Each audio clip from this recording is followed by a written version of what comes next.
আমি আমার মেয়েকে নিয়ে আসছি সিজারের লাগিয়া মিশন হাসপাতালে। এখন রুগী ভালোই আছে, পরিবেশ খুবই ভালো, খুবই চমৎকার, খুবই ভালো আছে। না কোনো প্রবলেম হয় নাই, কোনো প্রবলেম সিজার হওয়ার মতো কোনো প্রবলেম হয় না, এখন আলহামদুলিল্লাহ ভালোই আছে। না আমাদের কোনো অভিযোগ নাই, মিশন হাসপাতাল ভালো সার্ভিস দিতেছে, ডাক্তাররা নার্সগুলাই সবাই ভালো সার্ভিস দিতেছে, এখন তো কোনো প্রবলেম হয় নাই, তারা ভালোই সার্ভিসিং দিছে। ডাক্তারগুলো নার্সগুলো তো কেন অতক্ষণ যেহেতু সার্ভিস আমরাকে দিছে, যতটুকু দেওয়ার কথা অতটুকু দিচ্ছে, এটাই আলহামদুলিল্লাহ আমরা সন্তুষ্ট। এখন পর্যন্ত কোনো অভিযোগ আমাদের নাই। আমাদের এখানে নর্মাল ডেলিভারি থেকে শুরু করে সিজারিয়ান অপারেশন, যাবতীয় গাইনোকোলজিস্ট অপারেশন, অর্থোপেডিক্সের যাবতীয় অপারেশন, নাক কান গলার যাবতীয় অপারেশন, জেনারেল সার্জারির যাবতীয় অপারেশন, সকল ধরনের অপারেশন আমাদের এখানে হয়। আমি যত এখানে রুগী ভর্তি নিয়ে নেই নাই, তারপরেও তো আজকে যে আসলাম, আসার পরে আমি অ্যাকাউন্টসে যখন গেলাম তখন জিজ্ঞাসাবাদ করলাম, তাদের আচরণ খুব ভালোই।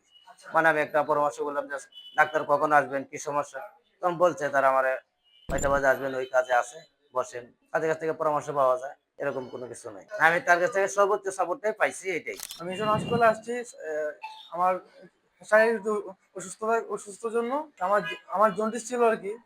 আমি বিদেশ যাওয়ার জন্য করছিলাম, পরীক্ষা করছিলাম, তারপরে জন্ডিস ধরা পড়ছে আর কি। মানে জন্ডিসের জন্য আসছি, এবং ওষুধ ওষুধ খাইছি, মোটামুটি ভালোর দিকে আর কি।